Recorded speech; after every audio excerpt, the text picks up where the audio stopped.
Hey friends, welcome to this bonus episode of the Tennis and Vigos podcast.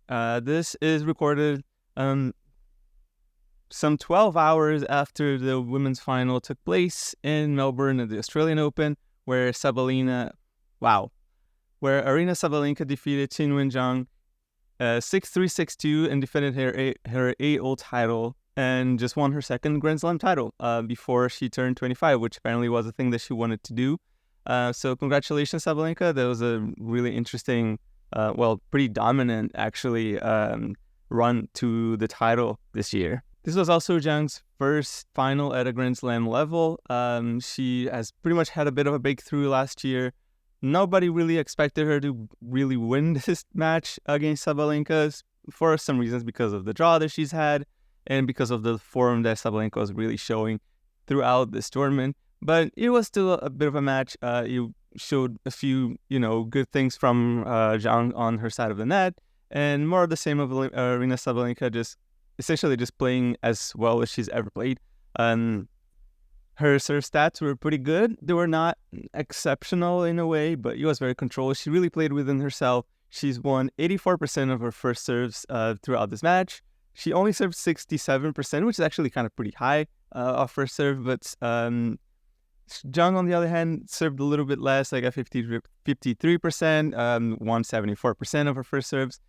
It was an okay match. I think he showed a bit of flashes of brilliances from Zheng's side. I think she really tried a little bit to play over herself and try to go for way too many lines all the time.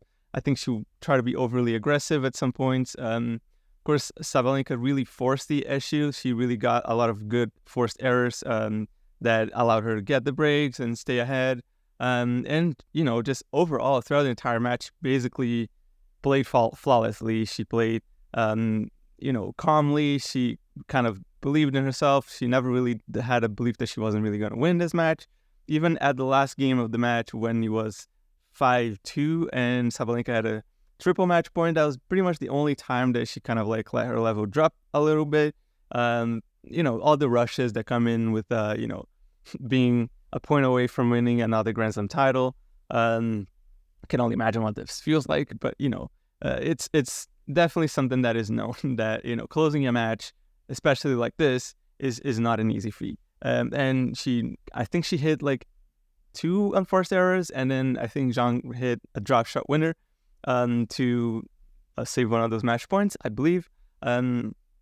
So yeah, it was a good game. I think it showed good things from both sides of the net. I think Sabalenka, kind of kept herself, together to really close this one out. She didn't really want to lose that game. She faced a break point after being 40-love up, but then Zheng couldn't really convert. But also because Sabalenka hit, I believe, an ace out wide, and then from then on it was just to victory.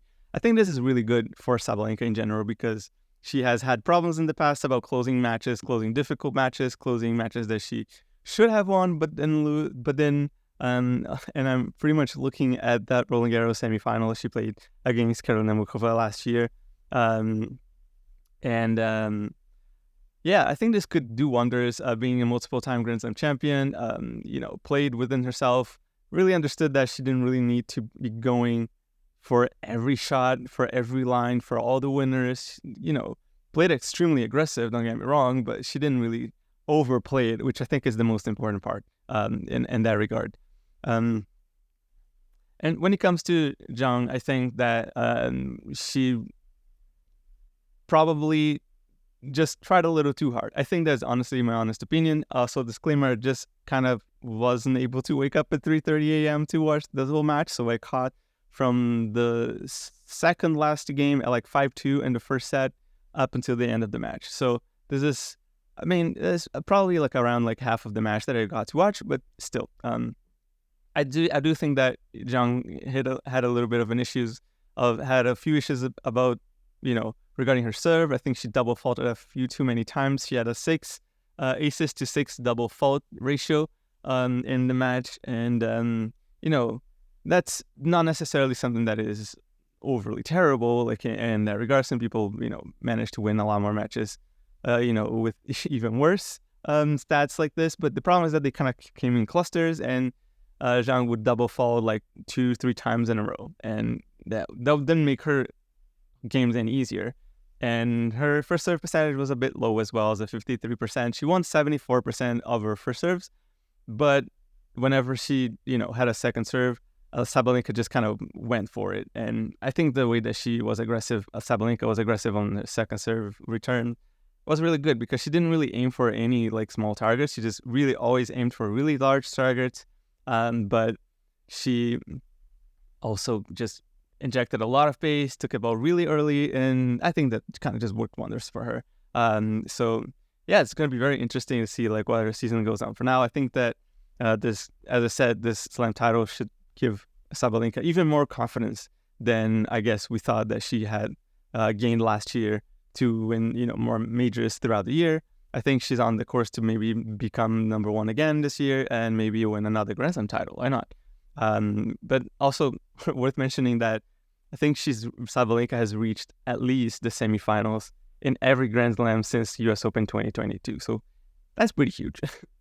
The other thing that I just wanted to praise from Zheng is that even though she was making some errors, even though Sabalenka was pretty much overpowering her in every aspect of the game, is that she kept her composure, very positively. She kept herself very positively on the court. She kept believing. She hit good shots. She had good intentions when she kind of tried to build her points, even though I felt like she was trying a little too hard to go for all the small targets quite too often and too often missing. I think she hit a 16-19 unforced error ratio, which is more winners than Sabalenka hit, but then Sabalenka didn't really need to hit all that many winners because, of her aggression and just forcing the issue on Zheng.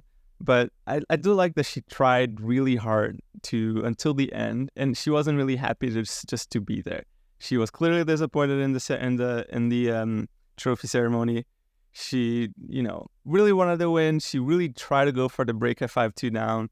I don't think that even if she had gone the break, this would have made much of a difference. It was a double break up for Sabalenka, and I don't think that Zheng wouldn't have had the boost on the first serve percentage that she would have needed to, keep it going. And I don't know that Sabalenka would just like crumble that hard on after losing that game. I think she would still probably recover and just serve it out, even if she wasn't able to break right after that. But it is what it is. Now Zheng is the world number 7. This is a new career high. That's great stuff. Like a breakthrough. End of year 2023, continuing on 2024. This is great. I think that we are on to see really good tennis from Zheng from now on over to 2024. And yeah, that's about it. I think that early to say how any season is going to go, but the signs from just this tournament and from the tail end October 2023 are very good. I think Zheng is a player that you kind of need to keep an eye on. On other news, we have Rohan Boppana and Matthew Ebden, who won the Australian Open title. This is special because now Rohan Boppana is the oldest first-time world number 1 at 43 years old. I believe this should be women's or men combined. I don't think that anybody would have done this. Like it's incredible. It's an achievement. Also, this is also his first men's doubles title, which he adds on to the title that he won in Roland Garros in the mixed doubles with Canadian Gabby Dabrowski. So yeah, Gabby Dabrowski is part of Rohan Boppana's history, and at that point, so yeah, like wow, what a story of resilience and just never giving up. And I think this is all sports is about. And I think doubles is a really great platform for this because it allows them to have their careers span a longer time. Boppana has also become the oldest major champion. I think that they obviously would have meant this like in the singles and the men's and the women's category. I don't think they count mixed doubles categories here. 2017 he would have been 7 years there, 36 years old. So yeah, that wouldn't necessarily make him the oldest Grand Slam champion in that regard. But if you're discounting mixed doubles altogether, that's what it is. And a bit of a fun fact as well, like from Ebden, whose story gets a little bit like under the radar because of all the incredible achievements, obviously from Rohan Boppana, is that now that he's won, it's now 3 straight years that an Australian man has won the title, the AO title in men's doubles. And And that's the first time that this happened since 1984, when Boppana was actually 3 years old. So yeah, it's been quite the time for Australian men doubles, I guess. I don't really know what that truly would mean for them over the long run.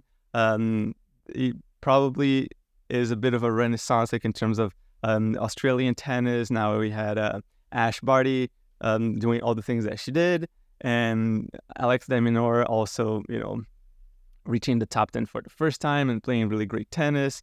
And he got to the quarterfinals of the Australian Open. So yeah, maybe there is something brewing in the Australian tennis scene that we'll be able to see further down the line over the next few years.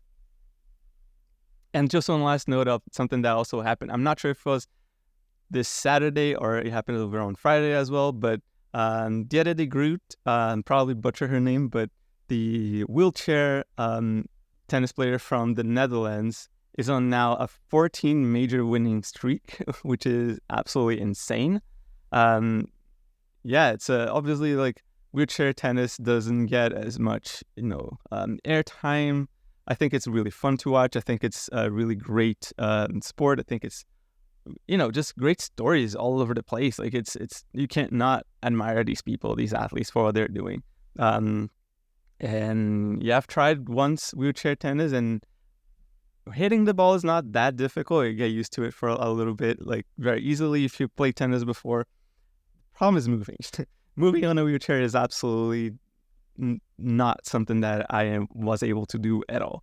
It was like I was constantly like hurting myself, really, like as I try to like move on a wheelchair and just try to like reach for the ball. It was quite interesting, and obviously as an able-bodied person, the urge of just jumping off of the chair and just kind of walking and running towards the ball was something that I kind of had at the very in the few first shots that I've played. But it was fun. It was a lot of fun. So and I don't know if people know this too much, but also there is like one of my favorite tennis players of all time, another Dutch woman, Esther Vergeer. I probably also butchered her name, but she's won 21 Grand Slam singles titles in a row. At a time, I don't think Wimbledon was holding women's singles. She also didn't win all of those Grand Slams consecutively, in the sense that she skipped one of those. She didn't play the Australian Open in 2010. But yeah, she also didn't play the Australian Open in 2005. But yeah, she basically never lost. She had like I think like a 400 match winning streak and a 725 match winning streak, which amounts to 25%. Oh, what am I saying? 96.6% winning ratio. That's pretty insane. It means that out of 100 matches that she plays, she will lose 3 or 4 max. That's insane. Well, so that's about it. This is a little bit of a bonus episode. Didn't really go into too deep details of like the strategies of the women's doubles finals, but yeah, I think that my biggest takeaway here is just really that it could be a very interesting rivalries brewing up in the WTA now for the rest of the year. It just makes me excited to watch, and I'm also excited to not be waking up at 3 a.m. to watch Grand Slam finals or any other match for that matter. So shout out for every person living in the Australian time zone, overall in that latitude, longitude, I don't know, but on that time zone, because a lot of the year is probably pretty brutal for them. So yeah, shout out for you guys. Following tennis must be really hard from where you are. So yeah, that's it for the women's final. Thanks for watching, listening for this bonus episode of the Tennis and Bagels. Shout out to Owen and Vansh, who couldn't be joining me today, but we'll try to get an episode out soon for the overall review of the tournament. You can follow us at Tennis and Bagels on Twitter. Also, subscribe to this YouTube channel if you like all of the videos that we put up. And you can follow Owen at Tennis Nation. You can also read his book, The Golden Rivalry, which is publishing on Substack. The links are all in the description of this video, of the podcast. And you can also follow Vansh at VanshV2K on Twitter. He's kind of like the master of stats. So if you want to know a lot of like crazy parallels and stuff that you just never really thought that anybody even would know. He knows. So yeah, that's it. Like, enjoy the men's final tonight, and if you're watching this video later on, just tell us what do you think about this women's final, and if you're watching this after the men's final, what did you think of this? I have no idea who's gonna win this, so that's kind of a very weird ending for this episode. But yeah, thanks so much for listening, for watching, and we'll see you guys later. Bye.